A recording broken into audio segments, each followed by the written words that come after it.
menjelaskan tentang genetika dan hereditas. Tidak seperti banyak penyakit di sini yang terbukti herediter, misalnya fibrosis kistik, penyakit Huntington, distrofi muskular dystrophy, asal mula gangguan jiwa. Tidak sederhana itu, teori dan studi terkini mengindikasikan bahwa beberapa gangguan jiwa dapat dikaitkan bahwa dengan gen tertentu atau kombinasi gen, tetapi sumbernya bukan hanya genetik. Faktor non genetik juga berperan penting, yaitu ada riset terus dilakukan untuk menemukan keterkaitan genetik dengan penyakit yang lainnya, misalnya skizofrenia dan gangguan imun. Hal ini menjadi fokus riset yang terus dilakukan di Human Genome Project yang didanai National Institute Department of Energy di Amerika Serikat.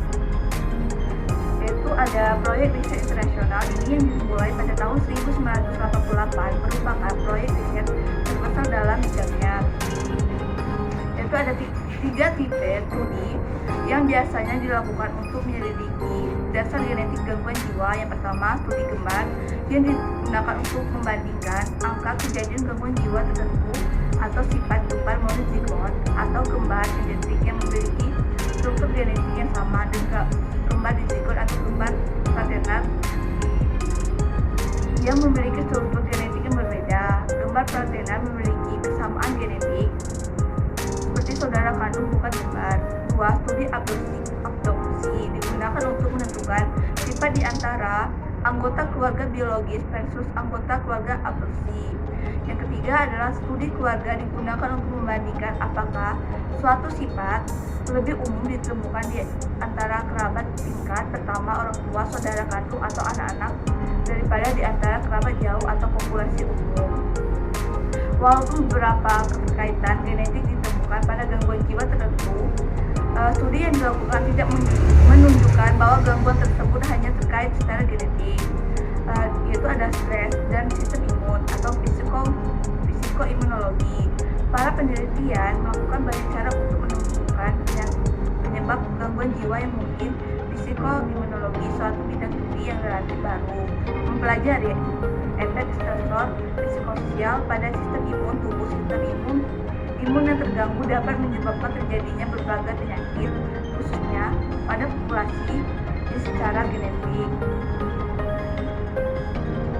sudah berisiko. Sejauh ini upaya untuk mengkaitkan stresor spesifik dengan penyakit tertentu tidak berhasil, yaitu ada infeksi sebagai penyebab yang mungkin.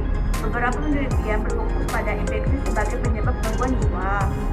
Kebanyakan studi yang menggunakan teori virus berfokus pada schizophrenia, tetapi sejauh ini tidak ada yang memberi bukti spesifik atau bukti yang meyakinkan.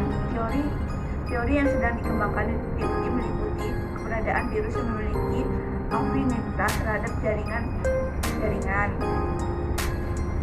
yaitu kepala bagian pediatrik dan mengembangkan neuropsychology National Mental Health pada anak-anak. Dalam suatu studi pada 28 anak penderita OCD tahun 1999, Fredo mengamati plasma di darah mereka yang mengandung antibodi kadar tinggi dapat pelamar donor yang sehat.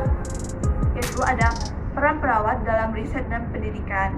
Dari semua laporan riset dalam bidang neurobiologi atau genetika dan hereditas, pendidikan dan keluarga mereka masih belum jelas apa spesifiknya.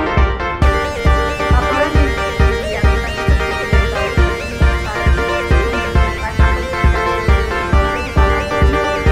dengan baik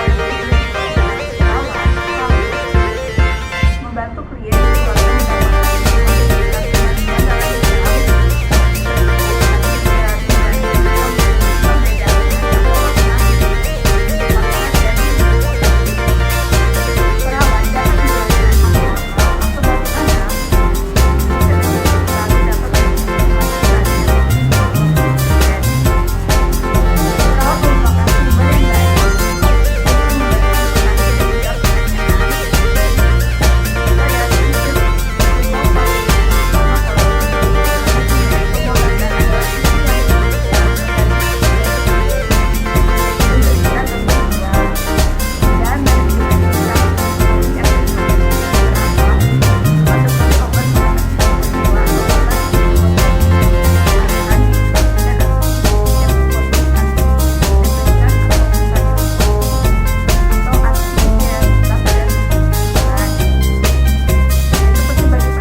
interaksi obat tersebut, serta intervensi keperawatan yang diperlukan untuk membantu klien menata laksana program pengobatan.